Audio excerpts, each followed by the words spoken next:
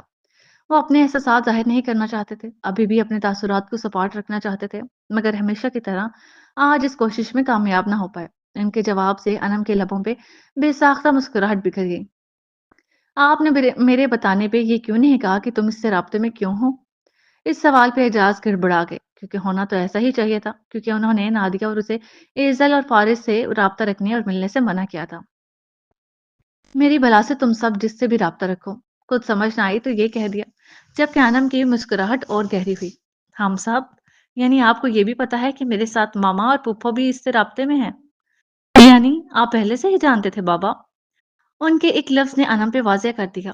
اسے حیرت تو ہوئی کہ جب پتا تھا تو غصہ یا ناراضگی کیوں ظاہر نہیں کی تھی، اور خوشی اور سکون بھی کہ شکر ہے نہیں کی تھی۔ میں اس بات سے ناواقف تھا، لیکن تم لوگوں نے میرا مان توڑا ہے۔ وہ شکوہ کنہ لہجے میں بولے۔ آج وہ عزل کے ذکر پہ کوئی غصہ ظاہر نہیں کر پا رہے تھے، اور اس مان کے ٹوٹنے پہ آپ کو کوئی غصہ کوئی دکھ کیوں نہیں ہے بابا؟ آپ کو تو ہم سے ناراض ہو جانا چاہیے، غصہ غصہ کرنا چاہیے، مگر آپ نہیں کر رہے۔ اس کا مطلب سمجھتے ہیں آپ؟ وہ سمجھتے نہ سمجھتے انم ضرور سمجھ رہی تھی۔ مجھے کچھ نہیں سمجھنا ہے انم، وہ زبردستی کی ناگواریت لیے بولے۔ اس کا مطلب یہ ہے کہ آپ کو ہمارے اس سے رابطہ رکھنے اور ملنے پہ کوئی اعتراض نہیں، کیونکہ اب آپ کا بھی دل چاہتا ہے اسے سننے اور اسے دیکھنے کا۔ مگر انم سمجھانا چاہتی تھی، اور جو مطلب اس نے بتایا اس پہ اعجاز درد سے آنکھیں میچ گئے۔ غلط فہمی ہے تمہاری، اس باپ کا دل دکھایا ہے اس نے، میں اسے کبھی معاف نہیں کروں گا۔ ان کی آنکھوں میں تکلیف کی سرخی جاگی تھی۔ غلط؟ آپ اسے معاف کر چکے ہیں بابا۔ انم نے وہ انکشاف کیا جو گزری رات انہوں نے خود پہ کیا تھا۔ اعجاز نے نظریں اٹھا کر اس کی طرف حیرت سے دیکھا۔ تم یہ کیسے کہہ سکتی ہو؟ وہ کیسے بھانپ گئی وہ جاننا چاہتے تھے، کیونکہ آج یہ بات کہتے ہوئے آپ کے لہجے میں کوئی مضبوطی، کوئی تلخی نہیں ہے۔ آپ کے لہجے کا اٹل پن ختم ہو چکا۔ پہلے مجھے لگا شاید آپ اسے معاف کر دینا چاہتے ہیں، مگر پھر آپ کی آنکھوں میں دیکھا تو جان گئی کہ یہ کام تو آپ پہلے ہی کر چکے ہیں۔ باپ کے چہرہ کھلی کتاب بن گیا تھا جسے وہ پڑھ گئی، کیونکہ ایزل کے سبب ان کی اداسی کا سبب جان گئی تھی۔ آپ تو اپنے فیصلے پہ ایک ڈیڑھ مہینہ بھی قائم نہ رہ سکے، اتنے وقت میں ہی ہار مان گئے۔ وہ طنز نہیں کر رہی تھی، مگر جو کہا وہ سچ تھا۔ دیکھو نا، مجھے اس بارے میں کوئی بات، کیا کوئی ایسی بیٹی دیکھی ہے آپ نے جو اپنے باپ کی ہار پہ خوش ہو؟ مگر میں خوش ہوں۔ اس نے نہیں سنا وہ کیا کہہ رہے ہیں، وہ بس اپنی سنا رہی تھی۔ اس کی بات پہ وہ چند ثانیے کو لب بستہ رہ گئے۔ میں نے کوئی ہار نہیں مانی، میں آج تو آپ میری کسی بات پہ ڈھنگ سے اختلاف بھی نہیں کر پا رہے۔ آپ کا احتجاج و اختلاف کمزور اور مصنوعی ہے۔ مان کیوں نہیں لیتے کہ ایزل کے بغیر اب نہیں رہا جائے گا آپ سے؟ اس نے اجاز کے بخار کے سبب گرم پڑتے ہاتھوں کو تھام کر کہا تو وہ کوئی تردید کوئی اختلاف نہ کر پائے۔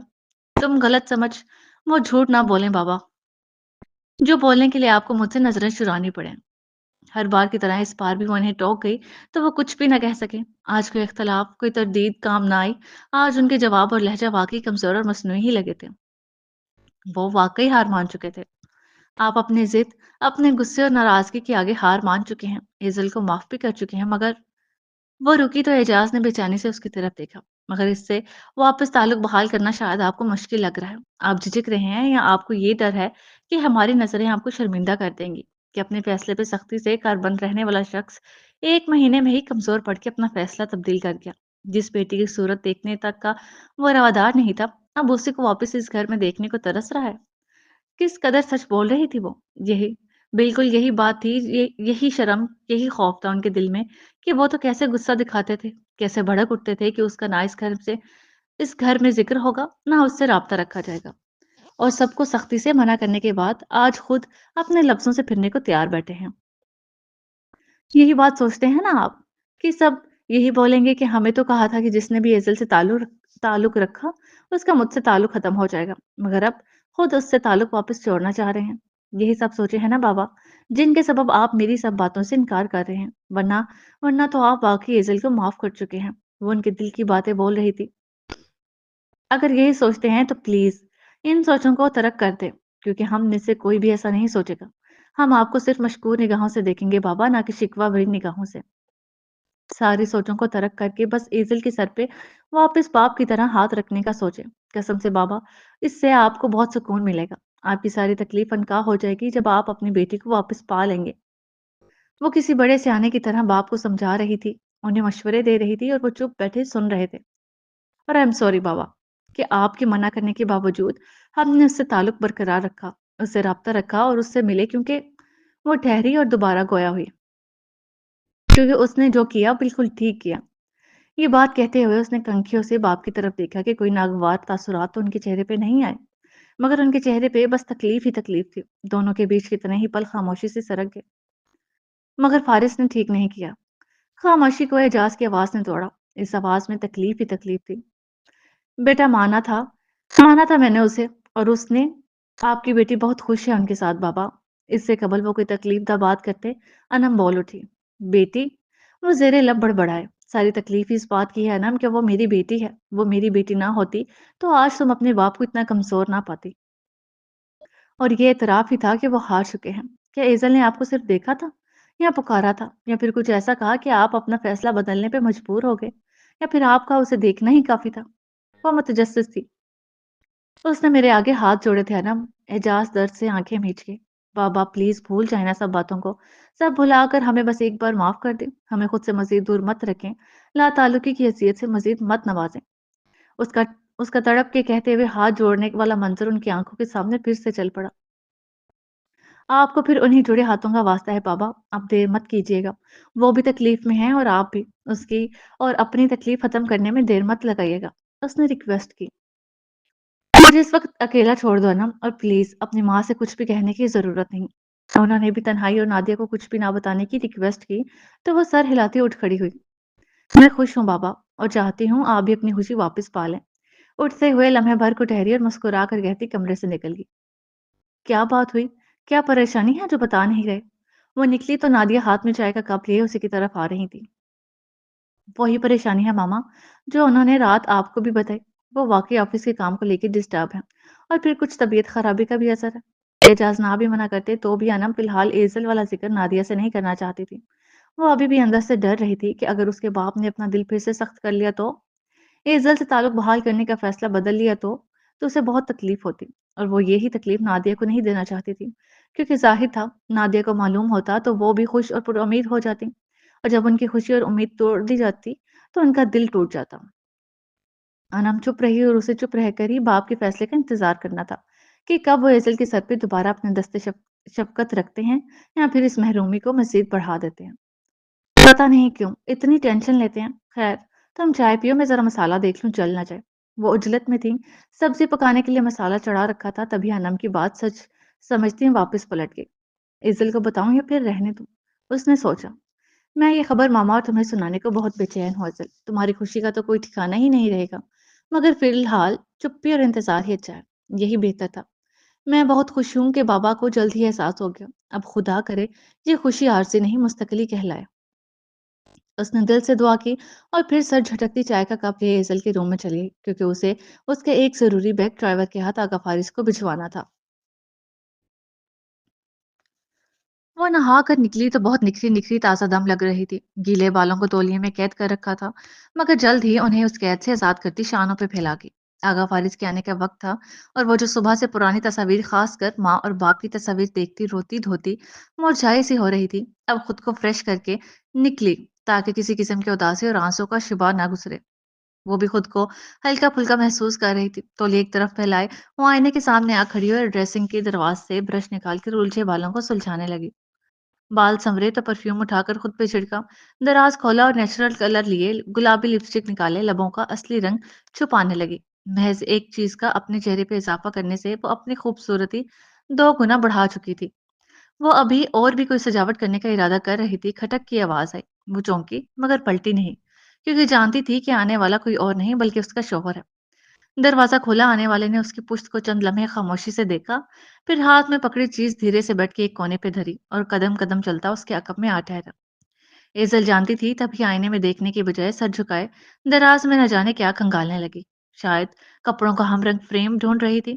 آنکھیں چشمے سے بے نیاز تھیں، آخر اسے مطلوبہ رنگ کا چشمہ مل ہی گیا تو اس نے جلدی سے نکال کر سامنے رکھا اور جلدی سے دوسرا چشمہ اٹھا کر واپس رکھنا چاہا، مگر عجلت میں ہاتھ پرفیوم سے ٹکرایا تو وہ دھرم سے گری۔ وہ ڈریسنگ کی سائڈ پہ بنے سلیب پہ سجی تھی، یوں جیسے یہ جگہ خاص اسی کے لیے مختص ہو، مگر اب وہ جگہ خالی ہو گئی۔ پرفیوم گری ضرور، مگر سلیب سے پھسل کر ڈریسنگ کے اوپر ہی، ذرا سی اونچائی سے ذرا سی گہرائی پہ۔ اف!